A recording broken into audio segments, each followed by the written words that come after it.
Hey guys, it's Chris back again and doing another collection video. This time I'm going to do the Nintendo Wii.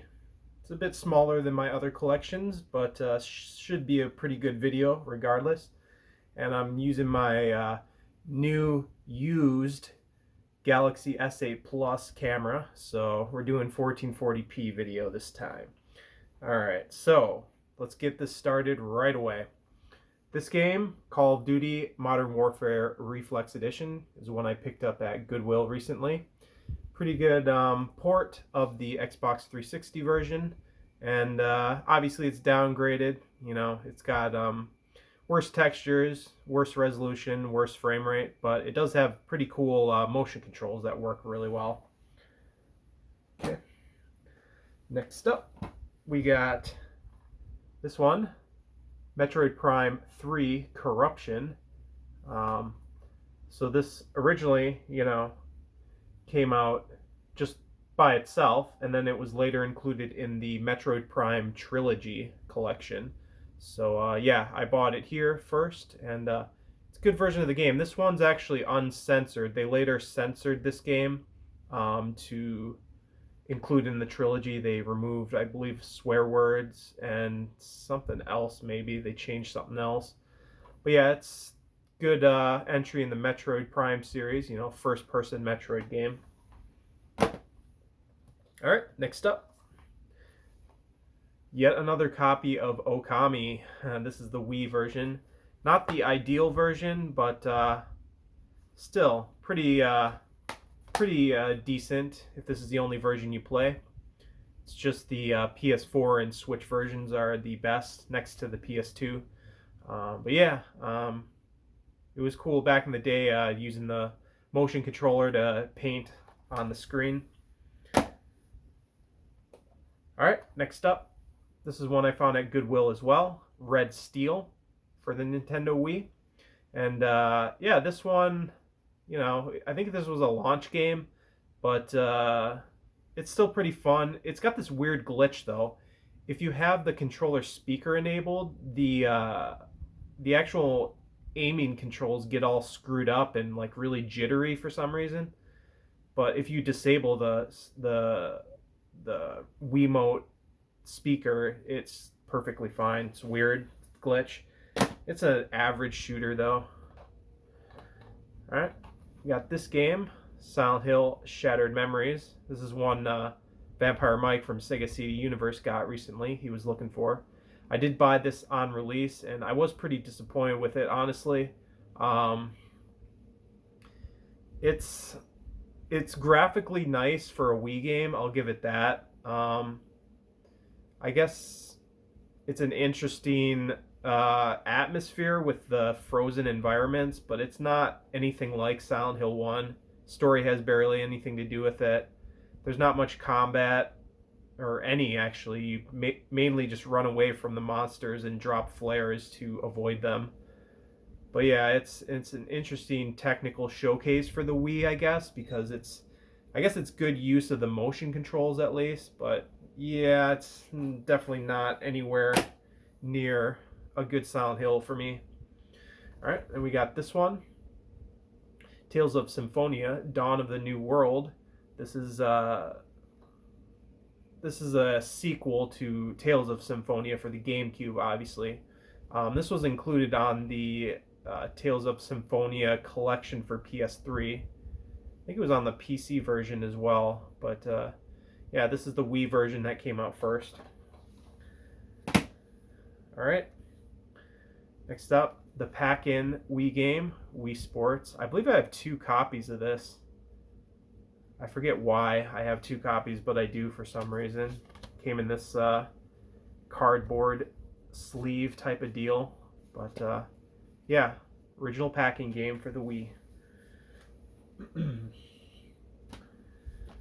Alright, next up, a Dragon Quest spin-off game called Dragon Quest Swords. It's pretty cool. It's just like a first-person motion control kind of game, I guess. It's almost like a rail shooter meets an RPG, but using a sword to swipe enemies.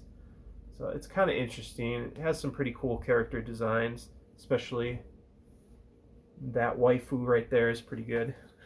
Pretty good waifu. Alright, next up. Really good light gun shooter by Sega. Ghost Squad. It's almost like I'd say like the Rainbow Six version of Virtua Cop. So you're basically a SWAT team or some sort of special forces team. And it's the same kind of gameplay as Virtua Cop, you know, rail shooter. Highlights the enemies when they appear and you shoot them. But it's just like a squad-based rail shooter. It's pretty good. Alright, one I got kind of recently. That's the Kirby, what is it called? Dream Collection. This is the special edition. This was actually the only edition in the US, I believe. I managed to get it complete in box in good condition. So it has the Wii game, the CD soundtrack, and a collectible book in this nice pink packaging. But yeah, it's a collection of 6 Kirby games. It's got Kirby's Dream Land, Kirby's Adventure, Kirby's Dream Land 2 for Game Boy, Kirby Superstar, Kirby Dream Land 3, and Kirby 64. However, like all the games on here, I believe are based on the Virtual Console Wii releases. So it's basically just Wii Virtual Console games on a disc. So that means the NES games have that bad Wii style NES emulation where the games are darker and more dull colored.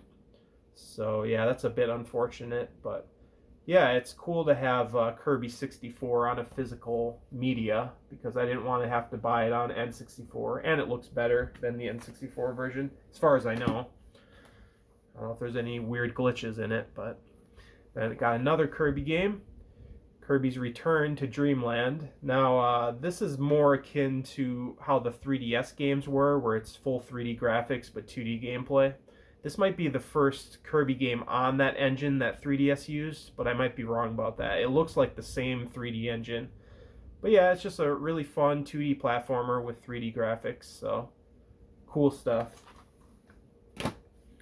Okay, next up, really good cheese fest. That is the Mad Dog McCree Gunslinger Pack. So this has Mad Dog McCree 2, and The Last Bounty Hunter.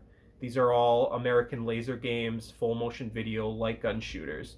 So very cheesy, good stuff, enjoyable. I just kind of wish they would have made a Crime Patrol collection. That's the other American Laser Game shooters. It's basically Crime Patrol 1 and 2 were full motion video shooters in more modern day. Well, modern day is in the 90s.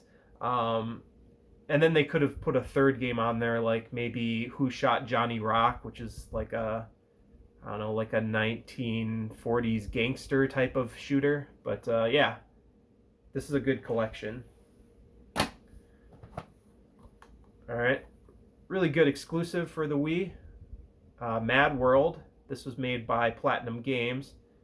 This might have been one of the first games they made after they left Capcom and changed their name from Clover to Platinum Games. I might be wrong though, maybe Bayonetta was the first.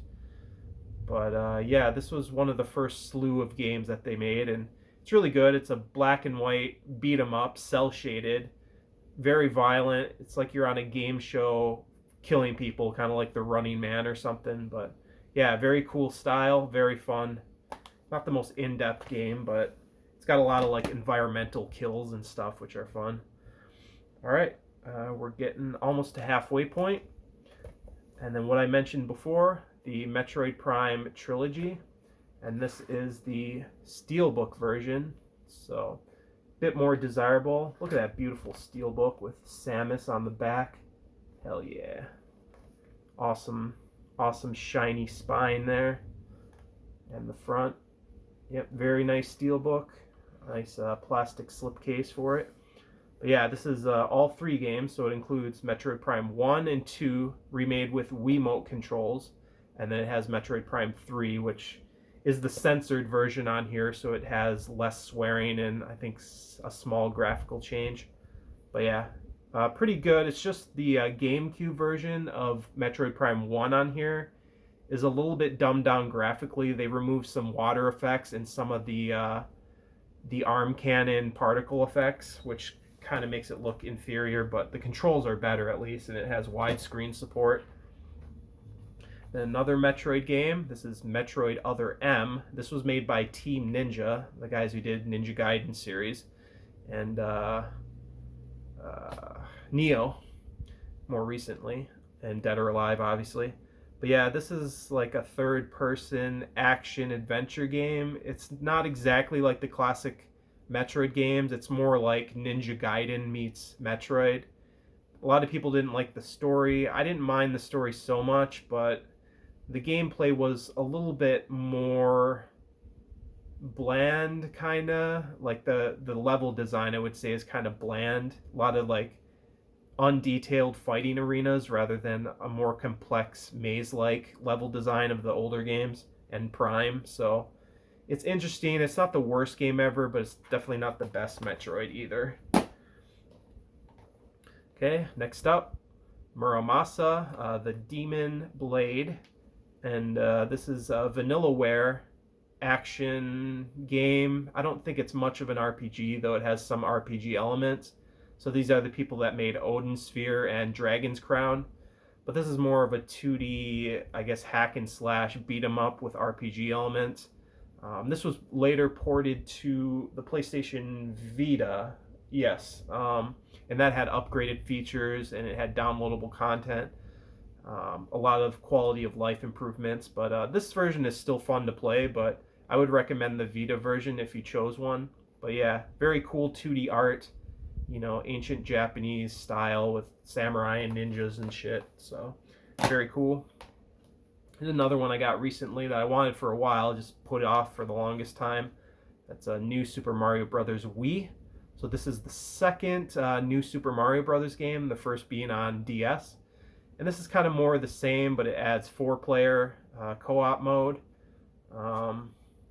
And they started putting all the Mario games in red cases with this, I think. So, yeah, not much to say about it. These games are kind of the same. So, but people kind of over-exaggerate like how many of these they made. They're like, oh my God, they make so many new Super Mario Brothers games, and they're all the same. There's only been 1 DS, 2 on Wii, New Super Mario Brothers 2 on 3DS, and then New Super Mario Brothers Wii U, and that's 4 games plus a port of the Wii U game to Switch. There's only been 4 games, so it's not that milked. Yes, they are similar, but they do have differences, so that's a bit overblown.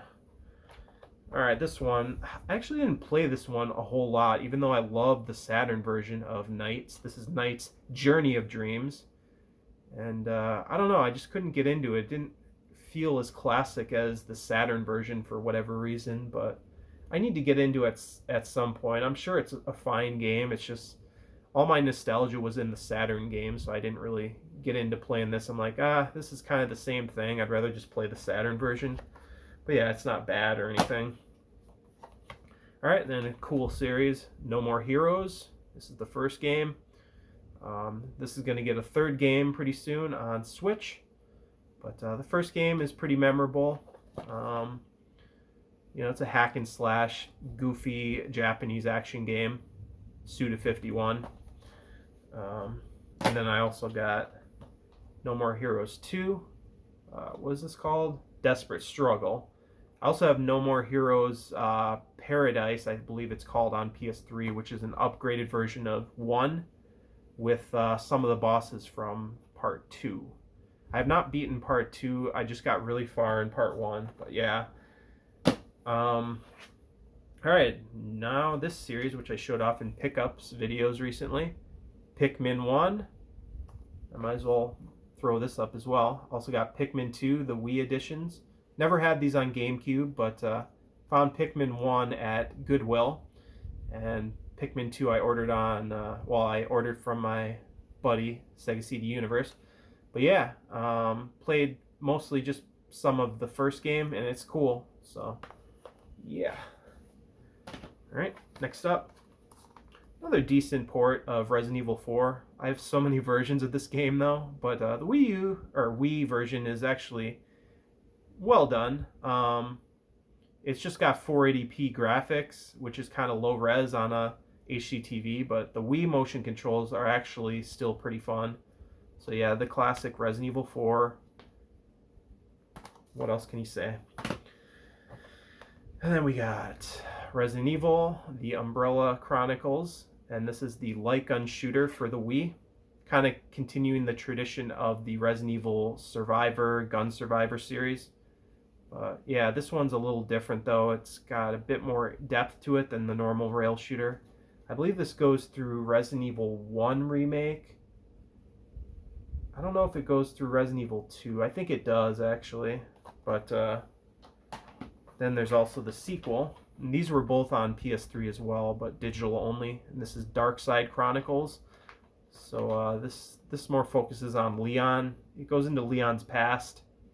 I think they do some of Resident Evil 2 as well, but I have not beaten this one. And it's, of course, another rail shooter. All right, another rail shooter. That's Sin and Punishment Star Successor. This is the second game in the series, the first being a Japanese-only N64 game.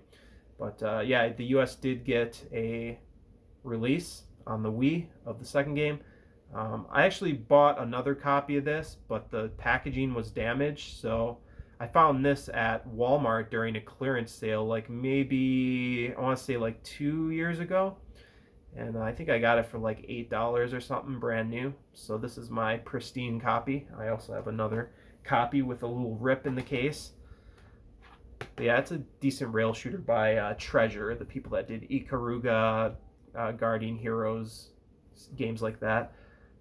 Also got the well-known Super Mario Galaxy. So this definitely defined the Wii in many ways. Very good Mario platformer. People, I guess, still prefer this to Mario Odyssey. For me, they're both kind of the same. Well, not the same, but, you know, the same quality.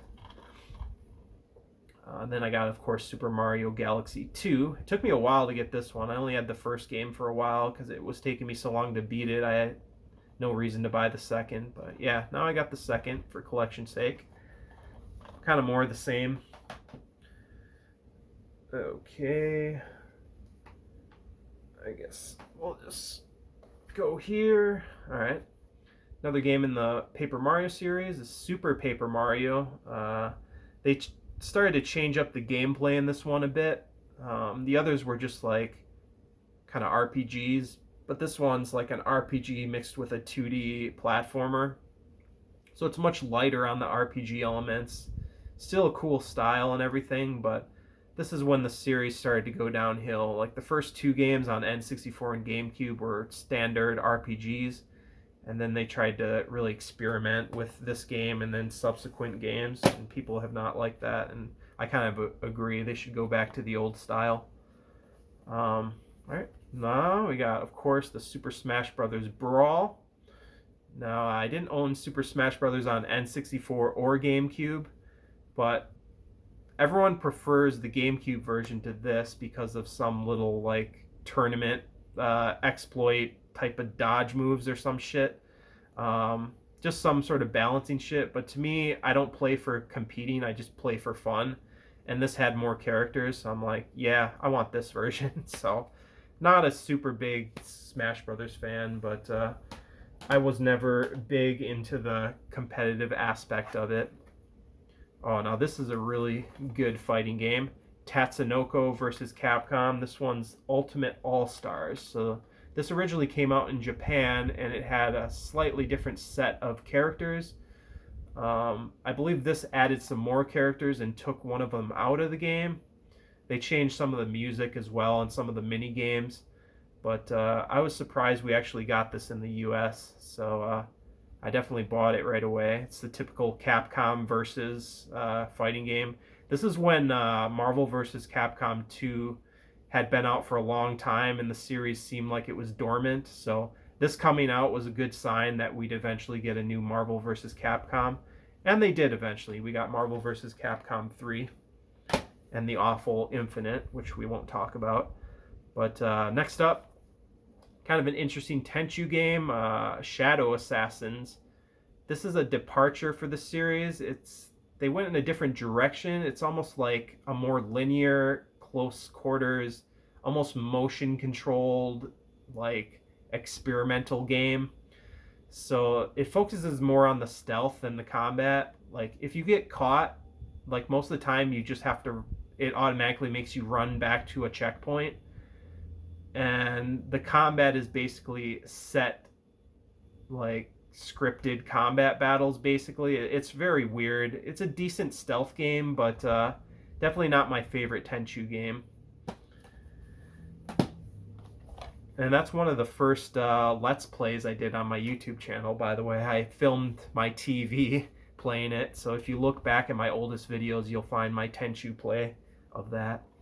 Alright, so next up we have House of the Dead 2 and 3 Returns. So this is similar to the Xbox version of House of the Dead 3, just slightly graphically dumbed down for 3. The Xbox version was just called House of the Dead 3, but it did include part 2 on it. It just wasn't on the case. But yeah, this is kind of a repackaging of that, and House of the Dead 3 has some slightly downgraded lighting effects in this version compared to Xbox. But yeah, it's still a decent collection. It's got, you know, the Wiimote support to kind of be like a light gun. So yeah, this is a decent version to pick up. It's easy to play it on an HD TV thanks to the Wiimote.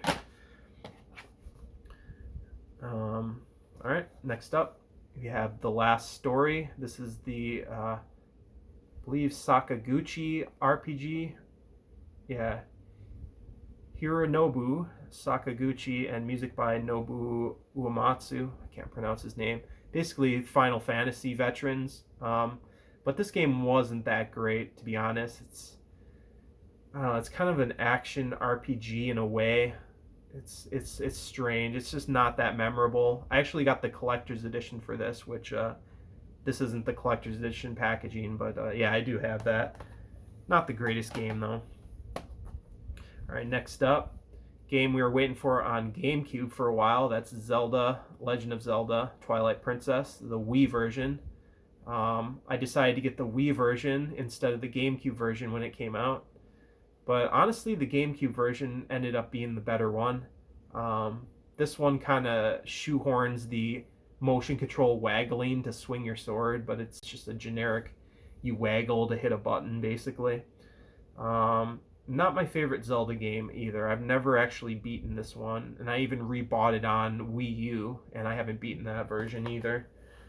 I would like to, it's just, it doesn't hold my attention. I can tell it's a decent game, but it just didn't catch my fancy for some reason. And speaking of that, another Zelda that I didn't really get into, that's Skyward Sword. And I got the little special edition of this as well with the gold Wiimote, or Wiimote Plus it was. But yeah, this one was more focused on the motion controls, so you swing the sword with the Wii Motion Plus and you get like one-to-one reactions or whatever.